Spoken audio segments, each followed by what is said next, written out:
نعم. ما قلت لك لا تحاكيني على الشركة؟ ايه خلصت يا اخي اصرفهم عم اقول لك اصرفهم.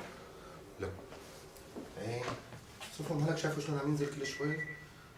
ايه وشوف لك بالنسبة للسيجارات اللي جبناهم امبارح بدي اياك تخفيهم، ما بدي بابا يعرف لك. اوه بعدين يلا باي باي.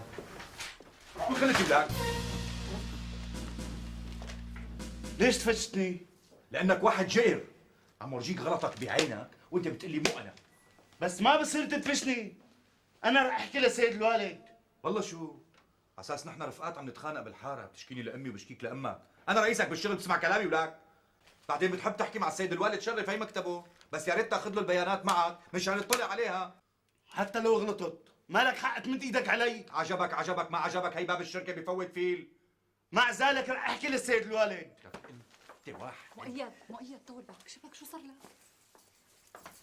شرف ما عندك شرف. استاذ احمد لو سمحت، سالم بيك عنده اجتماع.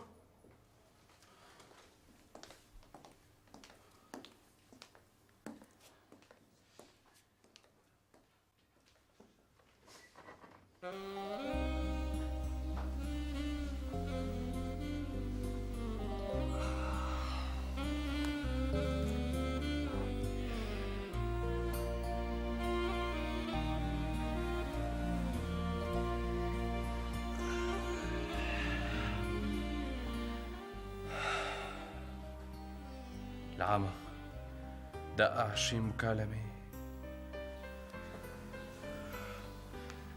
ليكون هي ما بدها تحل عني.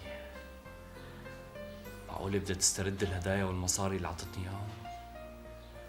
شو يعني؟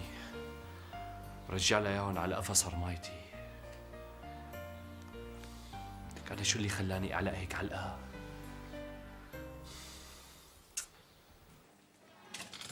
يا مؤيد مو معقول اعصابك تضل فلتانه بهالطريقه. اعصابي مو فلتانه، لو كانت فلتانه كان فلت الشغل. انا اعصابي مثل الحديد، منشان هيك الشركه ماشيه لهلا.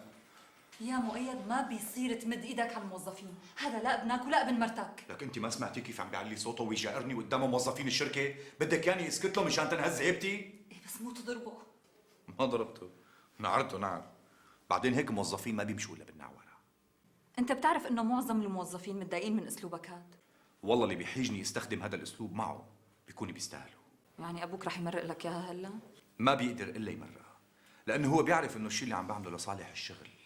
هي الشركه ما مشيت الا بالنظام، واللي بده يتجاوز النظام بده يتحمل اسلوبي.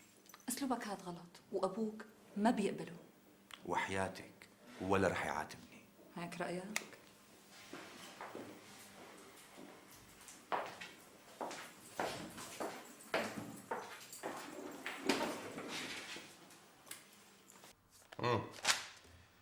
الحقيقة مؤيد ما له حق. أنا رح أخليه يعتذر منك. وقدام الموظفين يلي هاني قدامهم. قدام الموظفين؟ لا هي صعبة شوي. لأنه بهالطريقة هي بصيروا بيعتبروا إنه كل تصرفاته وممارساته كلها غلط، وهذا الشيء مو صحيح. يعني مؤيد في عنده مشكلة واحدة هي عصبيته.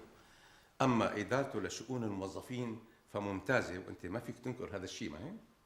إذا اعتذر لي بيني وبينه كأنه ما اعتذر لي. يا سيدي خليه يقبل إنه يعتذر بالأول وكتر خير الله. أستاذ أحمد، البيانات اللي عملها فيها خطأ فظيع، ولو مرت بدون ما نكتشف هذا الخطأ كنا وقعنا بمشكلة كبيرة. بس أنا يا سالم بيك باختصار هو ما له حق يدفشك، ما له حق، وإن شاء الله هذا الشيء ما بيتكرر. تفضل ارتاح. أنا رح أخليه يعتذر منك، لكن مو اليوم، لأنه الحقيقة ما في عندي وقت آخذ وأعطي معه. إن شاء الله في وقت قريب. خلصنا؟ روق. رح أطلب لك قهوة حتى تروق. يا صباح يا اخي، ما رح خليك تروح لعرف شو صار لعقلك. انا جنيت، ولك انا مجنون، بدي روح يعني بدي روح. ما في. شوفي يا اخي، شو بيعرف شو صار لعقله؟ فصل، ضاعت فيوزاته. لك ما بدي روح احضر. لك بدي روح احضر. يا اخي ما في نروح على الجنازه. لك اليوم حكى مع عمو على الموبايل وقال له جنازه اخوه، عندي روح يحضرها. صباح لك شو جنيت؟ ولك ما بتعرف انه الشرطه والامن مراقبين اهلك 24 ساعه؟ ولك شو نسيت كم واحد قتلنا منه؟ لك مو بس هيك، هلا بيكونوا مبعوثين بالبابرة. لك ما بقدر ما اروح، خلص بدبر حالي. لك شو تدبر حالك؟ لك شو تدبر حالك؟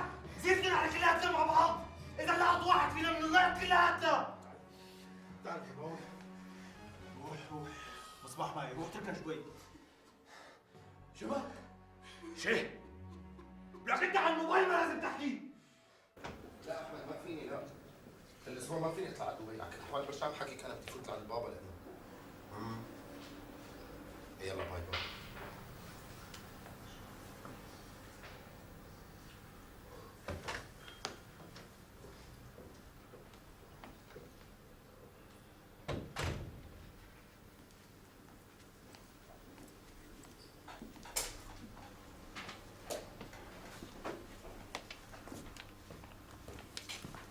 أستاذ مؤيد، أنا آسف، كان لازم راجع البيانات أكثر من مرة. عن إذنك.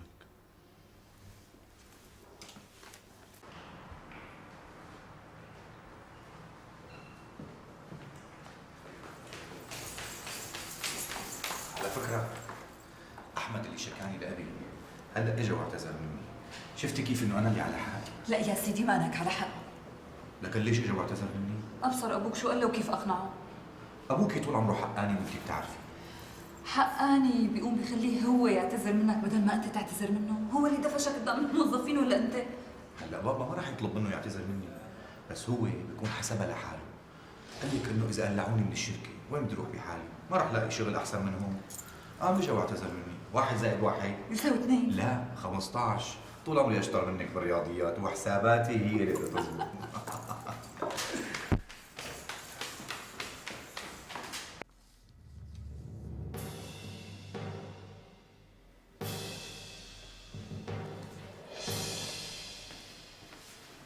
يعطيك العافية. الله يعافيكي. مرحبا. أهلا. فينا نشوف الأستاذ سالم؟ عنده اجتماع، تفضلوا ارتاحوا.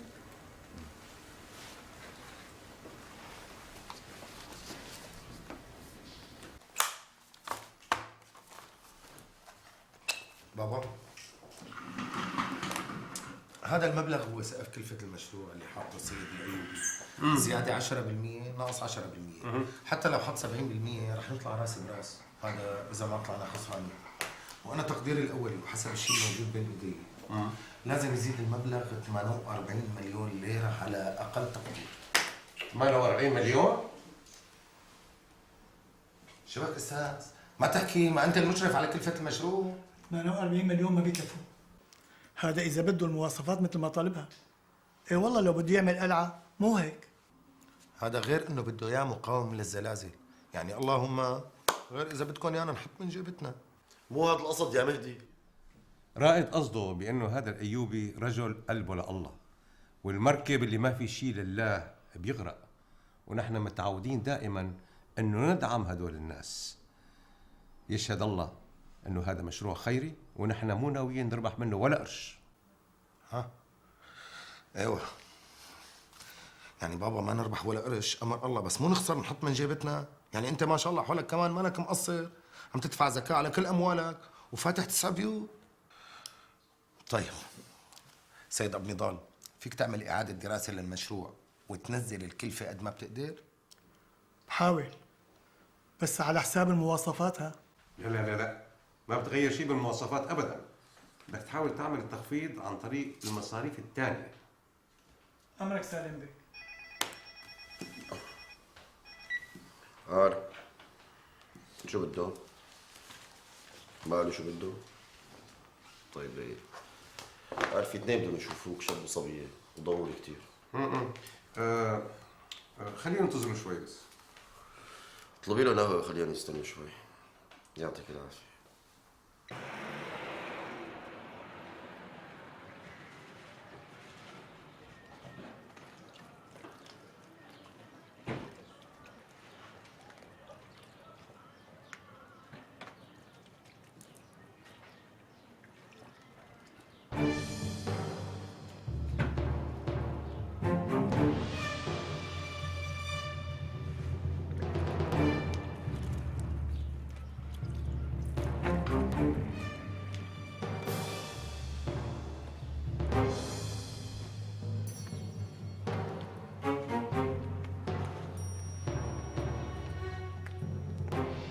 عليكم. وعليكم السلام ورحمة الله وبركاته. إيه؟ العز للرز والبرغل شنح حاله.